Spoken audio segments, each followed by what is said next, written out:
जब दुनिया के किसी कोने में महाविनाशक न्यूक्लियर हथियारों का इस्तेमाल हो रहा हो, जब अमेरिका के वजूद के खात्मे का खतरा हो, जब अमेरिका को कयामत के दिनों का एहसास हो, तब आसमान में नजर आता है डूम्सडे प्लेन। अमेरिका ने अपनी परमाणु हथियार सक्षम मिसाइल मिनिटमैन 3 का सफल परीक्षण किया है। अमेरिका के अंदर जो डूम्सडे का बॉम्ब है उसको एक्टिवेट कर दिया है, या जिसको बोलते हैं डूम्सडे को एक्टिवेट कर दिया गया है। पूरे स्काई जो उनका है उसके अंदर बहुत बड़ा होल हो गया। एक इसको मैं कवर करूंगा आपको, और जो कवर किया है इस बॉम्ब को, जिसको एक्टिवेट किया गया है, ये हिरोशिमा से 20 टाइम्स ज़्यादा कैपेसिटी का है। लेज़र जो वेपन्स हैं उनको बाहर निकाल लिया गया है। ये वो वेपन्स हैं जो दुनिया को पता ही नहीं था कि ईरान के पास, अमेरिका के पास और इजराइल के पास ऐसे ऐसे हथियार हैं। लेकिन इसके साथ कुछ और भी हुआ है। एक कंट्री है जो डर गया है और उसने ताइवान के ऊपर अटैक करना बंद कर दिया, ताइवान का नाम लेना बंद कर दिया है, ताइवान की तरफ पैर कर करके सोना भी बंद कर दिया है, इतने डरे हुए। अमेरिका ने अपनी परमाणु हथियार सक्षम मिसाइल मिनिटमैन 3 का सफल परीक्षण किया है। इनके अंदर अभी हाल क्या है, अब शुरू करते हैं कि मिडिल ईस्ट के अंदर आग लगी है। ये मैं खुद एक्सपीरियंस कर रहा हूँ। दुबई में बैठा हूँ, फंसा हुआ हूँ, हर रोज़ पता लगता है कि फ्लाइट जा रही है, आखिरी मोमेंट पे मुझे एयरपोर्ट से वापस आना पड़ता है। लेकिन अमेरिका के अंदर क्या हो रहा है? अमेरिका के अंदर एक वेपन है जिसको बोलते हैं डूम्सडे का वेपन। उसे अनलीश कर दिया गया है। अनलीश भी ऐसे किया है और पूरे के पूरे जियोपॉलिटिकल अर्थक्वेक रियल टाइम में हम देखते जा रहे हैं। जो चेस के ऊपर जो मोहरे हैं वो बहुत तेज़ी से उनको मूव किया जा रहा है। किसी के भी प्रिडिक्शन के बाहर है चीज़ें कि क्या होगा, क्योंकि रूल्स ऑफ द गेम उसको चेंज कर दिया गया है। और जो फॉल आउट है वो हमारे सामने दिखता है, पूरे दुनिया में उथल पुथल हो गई है। आप अपने आप को बचा नहीं सकते। लेकिन जो हेडलाइंस देख रहे हैं आप टीवी में, उसके पीछे बहुत कुछ है जो हो रहा है। कैलिफोर्निया, आपको मालूम है, वो अमेरिका की बहुत इंपॉर्टेंट सिटी है।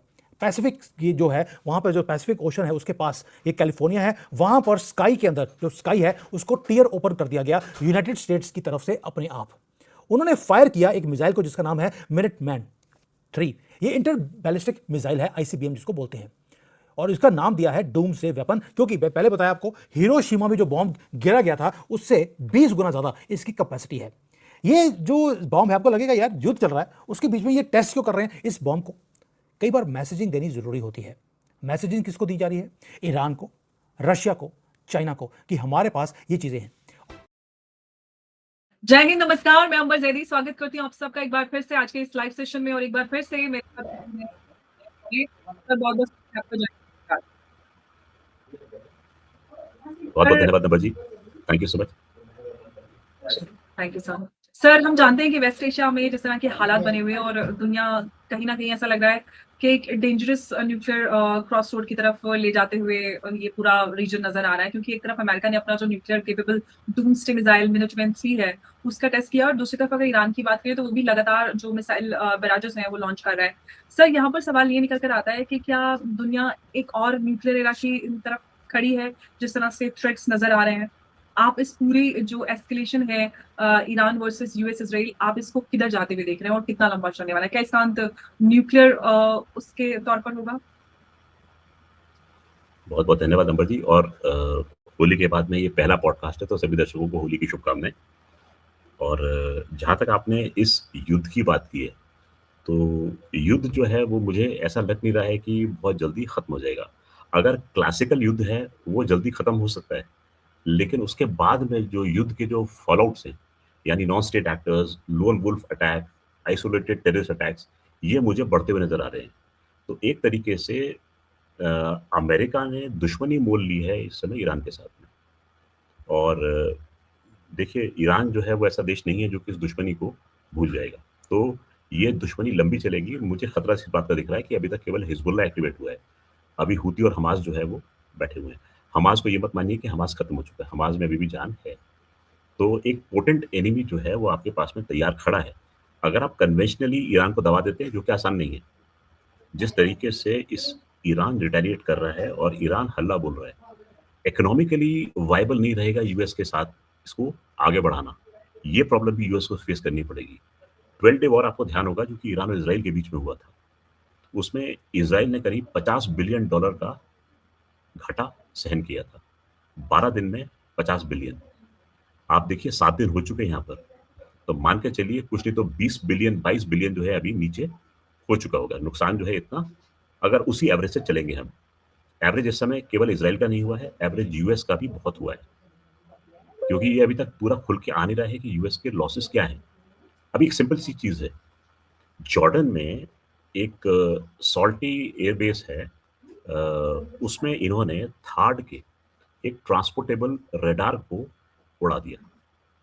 अब ट्रांसपोर्टेबल रडार जो है वो आपकी आँख और कान है किसी भी एयर डिफेंस सिस्टम के। आपने रडार को उड़ाया, रडार के साथ में ऐसा तो है नहीं रडार इन आइसोलेशन खड़ा हुआ है। ट्रांसपोर्टेबल है इसका मतलब उसका क्रू भी उसके साथ में है। अगर आप उसको रडार को डिस्ट्रॉय कर रहे हैं तो क्रू पर भी कोई क्षति होगी। यानी आपका एक डिस्ट्रक्शन जो है ना सिर्फ आपके इक्विपमेंट को खत्म कर रहा है, आपकी जान-माल जो है वो भी उसकी हानि भी हो रही है। तो लॉसेस जो हैं वो यहाँ पर। नंबर 2 बहरीन का मनामा में स्थित 5th नेवल बेस का 5th नेवल फ्लीट का हेडक्वार्टर्स है। 8 से 9,000 वहाँ पर सैनिक तैनात रहते हैं। अगर आप चुन के उस बेस पे हमला कर रहे हैं, मेरा मानना ये है अंबर जी, इस समय अमेरिका कहता है कि हमारे 6 नागरिक गए हैं, 6 सोल्जर्स। आईआरजीसी क्लेम करती है इन्होंने 500 मारे हैं। आप एवरेज निकाल लीजिए, ये फिगर खतरनाक है। ऑफिशियल स्टेटमेंट गवर्नमेंट की तरफ से, अमेरिकन गवर्नमेंट की तरफ से आया, ये एक रूटीन टेस्ट है। लेकिन जियोपॉलिटिक्स में रूटीन और जियोपॉलिटिक्स की टाइमिंग ये बड़ी इंपॉर्टेंट है। और ये सब बताती है आपको कि ये लॉन्च तब किया जा रहा है जब मिडिल ईस्ट के अंदर रशिया और चाइना ने बोल दिया वो ईरान का सपोर्ट करेंगे। बॉइलिंग पॉइंट के ऊपर जब सिचुएशन आनी शुरू हुई, अमेरिका ने इसको किया है टेस्ट। ये ड्रिल नहीं दोस्तों, ये टेरिफाइंग मैसेज है कि प्लीज़ मेरा ये एक युद्ध का मैदान है, इसके बीच में आना बंद कर दीजिए। और जिसको सुनाना था उसको उन्होंने सुन भी लिया। मैंने पहले बोला था आपको चाइना भाग गया है, बाद में बात करूंगा। चाइना का भी शुरू में बात कर लेंगे, मजा नहीं आएगा। 6 दिन हो गए। एक्सपर्ट्स ने बताया कि अमेरिका का यह बेहद विशेष विमान मंगलवार की रात ही वॉशिंगटन डीसी यानी ट्रंप के शहर में जॉइंट बेस एंड्रयूज पर लैंड किया है। 24 साल पहले जब अमेरिका के वजूद को इस्लामिक आतंक ने चुनौती दी थी, तब आखिरी बार इस कयामत के दिन वाले विमान में नजर आया था अमेरिका का कोई राष्ट्रपति। जब इजराइल और ईरान में भयानक जंग छिड़ी है, दोनों मुल्क एक दूसरे पर खतरनाक से खतरनाक मिसाइलों से प्रहार कर रहे हैं। जब इजराइल की ओर से ईरान के परमाणु ठिकाने ध्वस्त किए जा रहे हैं, ऐसे में डोनाल्ड ट्रंप ने अपने लिए आखिर क्यों मंगाया है डूम्सडे प्लेन?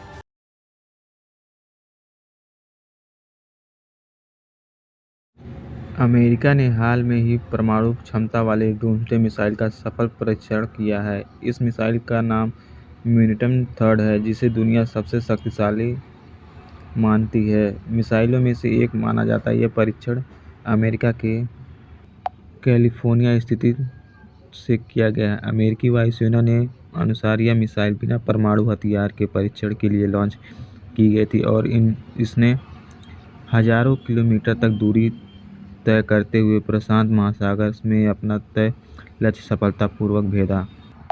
मिनिटमैन थर्ड मिसाइल के अक्सर डूम्सडे इसलिए कहा जाता है क्योंकि परमाणु हथियार ले जाने की क्षमता इसमें लगभग 13,000 किलोमीटर तक हमला कर सकती है। यह दुनिया के लगभग किसी हिस्से तक पहुंच सकती है। अमेरिकी अधिकारी का कहना है यह परीक्षण पहले से तय कार्यक्रम के हिस्सा था और इसका वर्तमान वैश्विक तनाव से सीधा संबंध नहीं है। इस तरह के परीक्षण का उद्देश्य मिसाइल प्रणाली के सटीकता, सुरक्षिता और तैयारियों की जांच करना होता है।